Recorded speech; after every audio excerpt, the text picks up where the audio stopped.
नमस्कार मंडळींनो, दिवाळीच्या तुम्हाला खूप खूप शुभेच्छा. आणि हे सुंदर असं वातावरण आहे माझ्या गावचं, कारण आम्ही दिवाळी साजरी करण्यासाठी गावी आलो आहोत. आणि हे तेच वातावरण आहे सुंदरसं. आणि ही आमची मनुबाई आहे मस्तपैकी, ती दुधासाठी माझ्या मागे लागली होती सकाळी सकाळी. चला म्हटलं अभ्यंग स्नानाची तयारी करूया. थोडंसं साहित्य जमा केलेलं आहे इथे, जे मी सोबत घेऊन आले होते. आणि त्याच्यानंतर हे मिस्त्री देखील आलेत, कारण आमच्या घराचं बांधकाम चालू होतं आणि तिथे फरशा बसवणं चालू होतं. म्हटलं चला त्यांचे थोडंफार शूटिंग करावं. सकाळी सकाळी काहीतरी फराळाचं बनवायला सांगितलं होतं, म्हणून फक्त चिवडाच बनवला. वातावरण थोडंसं असं चालू होतं पावसाचं, त्याच्यामुळे दुसरं काही बनवत नाही बसलो. हे इथे आमच्या अक्काने छानशा मिरच्यांची रोपं लावलेली आहेत आणि त्याचंही मी शूटिंग घेतलं. छान बहरली होती. सकाळी सकाळी सगळं आवरून आम्ही दोघं नवरा बायको निघालो लिंबा गणेशच्या गणपतीला, म्हणजे आमच्या गावच्या गणपतीला. आणि हे आमचं घर आहे जे बांधकामाचं अपूर्ण आहे, चालू आहे बांधकाम आणखी नाही. म्हटलं चला दर्शन करूयात. आणि ह्या वेशेच्या आतमधून आमचं जुनं देखील घर लागतं रस्त्याने, आणि ते एकदम समोरच आहे. दर्शन करून आपण म्हटलं जुन्या घरी जाऊयात, पण जाणं नाही झालं. म्हटलं चला बाहेरूनच त्याची शूटिंग घ्यावी. हे आमचं जुनं घर आहे, पडीक वाडा आहे जुना. आता खूप जीर्ण अवस्थेत आला आहे तो, पण चला म्हटलं आपला वाडा आहे, वास्तू आहे. आणि दिवाळीनिमित्त बाहेरून का होईना मी त्याचं दर्शन घेतलं. इथे पेशव्यांचा सुद्धा वाडा आहे, ज्याला कानेटकर वाडा म्हणतात. इथे गणपती बसवला जातो आणि हा 5च दिवसाचा गणपती असतो, खूप मानाचा गणपती असतो. त्याच्या संदर्भात पण मी तुम्हाला एक दिवस नक्की ह्याचा व्हिडिओ बनवून दाखवेल, त्याची माहिती दाखवेल. हा आमचा गावचा गणपती आहे. बरेचशी लोक येत होती दर्शनाला सकाळी सकाळी. इथे दूधवाले ह्यांच्या ओळखीचे होते, ते पण आले होते दर्शनासाठी. हा आहे भालचंद्र गणपती, आमच्या गावचा गणपती आहे. आणि म्हटलं चला आतून हे दर्शन घ्यावं. हा सुंदरसा गणपतीला आज दिवाळीनिमित्त छान सजवलेलं होतं. सुंदर गणपतीचं मंदिर आहे. लोक येत होते सकाळी सकाळी दर्शनाला. गाभारा खूप छान आहे या मंदिराचा. आणि म्हटलं चला की आपणही दर्शन करू, आणि मगच बाकीची दिवाळीची खरेदी आम्हाला करायची होती. मी देखील एका मंदिरात गेले आतमध्ये, त्याच्यात छोटे छोटे मंदिरं होते. इथे महादेवाची पिंड आहे ना, पिंडीमध्ये खूप सुंदर सुंदर आतमध्ये, त्या पिंडीवरती 4 पिंडी होत्या. ते जास्त मला शूटिंग करता नाही आलं, पण खूप छान होतं.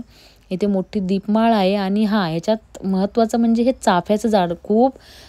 खूपदा मला असं होतं की चाफ्याचं झाड बघितलं की माझा मोह आवरत नाही. हे चाफ्याचं झाड खूप जुनं आहे. आमच्या नणंदबाईची शाळा इथे भरायची, आमच्या मोठ्या नंदेची. बऱ्याच जणांची इथे शाळा भरत असायची, आणि त्यांच्यासाठी हे झाड म्हणजे खूप छान गोष्ट होती. इथे चला म्हणून आवाज आला आणि तिथे अवधानाने मला एक छानसं चाफ्याचं फूल भेटलं. आणि ते फूल लावून मला छान वाटत होतं. चला म्हटलं आपण डोक्याला लावूयात. आणि छोटासा व्हिडिओ इथे काढला मी मस्तपैकी. इथे एक आजोबा आले होते, अगरबत्तीचा पुडा वगैरे फुलं वगैरे घेऊन मंदिराच्या गाभाऱ्याबाहेर ते पूजा करत होते. इथे थोडीशी फुलं घेतली, बरीचशी फुलं घेऊन मंडळी बसलेली होती. लोक येत होते. हे आमच्या गावची मेन कमान आहे. कमानीच्या आसपासच लोक फुलं घेऊन बसले होते. घरी फुलं घेऊन आले तर अक्का दादा बोलले की चला मी तुम्हाला मदत करतो. हे माझे सासू सासरे आहेत, शेतीवाडी करतात, जनावरं सगळं त्यांच्याकडेच असतं सांभाळणं बघणं. आणि ते पण मला मदत करत की चल आम्ही तुला करू लागतो. कारण आज नेमकं काय झालं की बऱ्याच ठिकाणी पावसाचं वातावरण झालं होतं. त्यानंतर मी रांगोळी काढायला बसले, आणि ही अशा पद्धतीने मी छानशी रांगोळी काढली. जास्त काही रांगोळी येत नाही. आणि पूजेची तयारी सुरू झाली. ते छानशी पूजा मांडली. नवीन घरातच आम्ही प्रयत्न केला आहे मांडायचा. पुढच्या वर्षी याच्यापेक्षा जास्त छान दिवाळी आमची राहील. इथे झाडूची पूजा सर्वात प्रथम केलेली आहे. झाडूला मान दिला जातो, तिला लक्ष्मी म्हटलं जातं. ते एक फोटो फ्रेम होती, त्याची पूजा केलेली आहे. एक चांदीचा गणपती आणि लक्ष्मी देखील गिफ्ट भेटली होती, त्याची पूजा केलेली आहे. काही मिठाया ठेवल्या होत्या. आणि म्हटलं चला की पूजा मांडलेली आहे तर काहीतरी गोडधोड हवंच ना. आणि इथे अक्का देवाची पूजा करतायत. त्यांना म्हटलं की तुम्ही पण पूजा करा. आणि मिस्टरांनी सगळ्यांना मिठाई खाऊ घालायला चालू केलं. आमच्या अक्काला पण खाऊ घालत होते. अक्काला कॅमेरा बघितला की थोडंसं असं कसतरीच होतं. त्यांचा चेहरा एकदम पडतो त्यांना, ते कॅमेरा बघितलं की कसतर होतं. पण म्हटलं ठीक आहे मी तुमचा काढत नाही, तरी पण मी त्यांचं थोडंसं शूटिंग घेतलं. आरती झाली आमची छानशी, ते पण शूटिंग घेतलं. आणि ते थोड्याशा सुरसुऱ्या मी वाजवत होते. नंतर आमच्याकडे गायींची पूजा केली जाते. आमच्याकडे भरपूर जनावरं आहेत, आणि त्या जनावरांची पूजा आज लक्ष्मी आहेत की लक्ष्मीचा मान दिला जातो. आमच्याकडे गायी आहेत, म्हशी आहेत, त्यांची पिल्लं आहेत, आमचा कुत्रा आहे, मांजरे आहेत 2. सगळ्यांना आम्ही आज दिवाळीच्या निमित्ताने काही ना काहीतरी खाऊ पिऊ घालत होतो. पण पावसामुळे थोडीशी धांदल उडाली, छानसं शूटिंग नाही घेता आलं. लायटिंग लावलेली नव्हती जास्त, कंदील लावायचा राहिला कारण घराचंही बांधकाम चालू होतं. म्हटलं चला थोडंफार तिला ओवाळूयात दोघींना पण. गाईला ओवाळत, गाईच्या पिल्लांना ओवाळत.